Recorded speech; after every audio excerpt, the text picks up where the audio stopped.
Class 10th math प्रश्नावली 5.2 का 15वां question. N के किस मान के लिए दो समांतर श्रेणियां 63, 65, 67, 63, 65, 67, 15 क्वेश्चन और 3, 10, 17 दूसरी समांतर श्रेणी है 3, 10, 17, ठीक है, के एनवें पद बराबर, ठीक है, एनवा पद बराबर होंगे बोला है, ठीक है। तो देखिए पहली समांतर श्रेणी देखो, इसमें पहली समांतर श्रेणी में A1 क्या है आपका 63 और D क्या है D1 बोल दो इसको, है ना, A2 माइनस A1 जो कि 65 माइनस 63 जो कि 9 हो जाएगा 2 जगह, क्लियर है। अब दूसरी समांतर श्रेणी में A2 इक्वल टू दे रखा है आपको 3, D2 क्या दे रखा है आपको A2 minus A1 10 minus 3, clear है। अब बोला है एनवा पद बराबर हो दोनों का, तो पहले का एनवा पद, पहले का एन निकालो, दूसरे का एन निकालो, दोनों कर दो क्या बराबर, समझ में आया, एन का मान निकल गया, एन की जगह एन ही रहेगा दोनों में, ठीक है। तो करो, कहने का मतलब ये है ए एन, है ना, पहली श्रेणी का, ठीक है, तो मतलब A1n कर दो इक्वल टू A2n करो, ठीक है, A2n करने का मतलब ये पहली श्रेणी का एनवा पद बराबर दूसरी श्रेणी का एनवा पद, दोनों बराबर करो, ठीक है, दोनों का an बराबर करो, ठीक है। इसका an क्या होगा a plus N minus one, तो a1 का n a1 plus n minus one into D1 होगा इसका, इसका A2 plus n minus one into D2, clear है। दोनों के nवें पद बराबर करेंगे आप,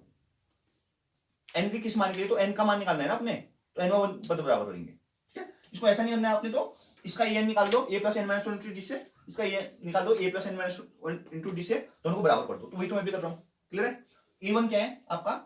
63 है plus n minus one into D1 क्या है अपना 2 बराबर A2 क्या है 3 है n माइनस वन, ठीक है, n minus one into D2 क्या है 7। अब क्या करेंगे सॉल्व करेंगे, ठीक है, देखो 63 माइनस 3 कर दो, माइनस यहाँ आ जाएगा, ठीक है। अब इक्वल टू ये n से वो करो 7n माइनस 7 हो गया,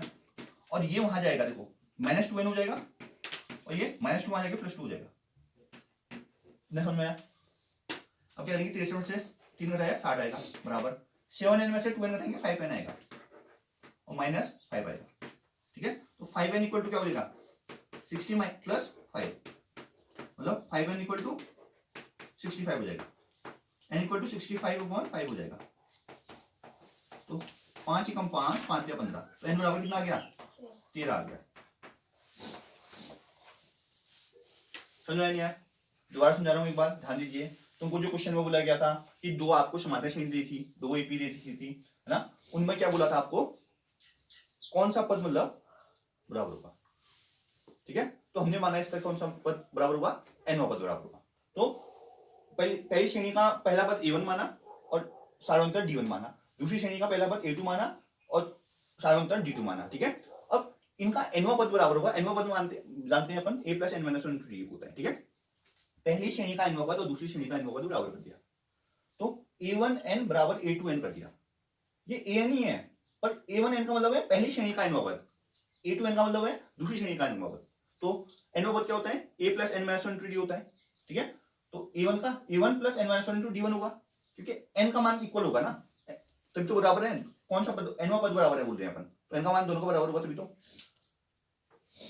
A2 plus N minus one into D2 plus A1 और D1, A2 और D2 का मान रखा, सॉल्व किया, n का मान कितना आ गया 13।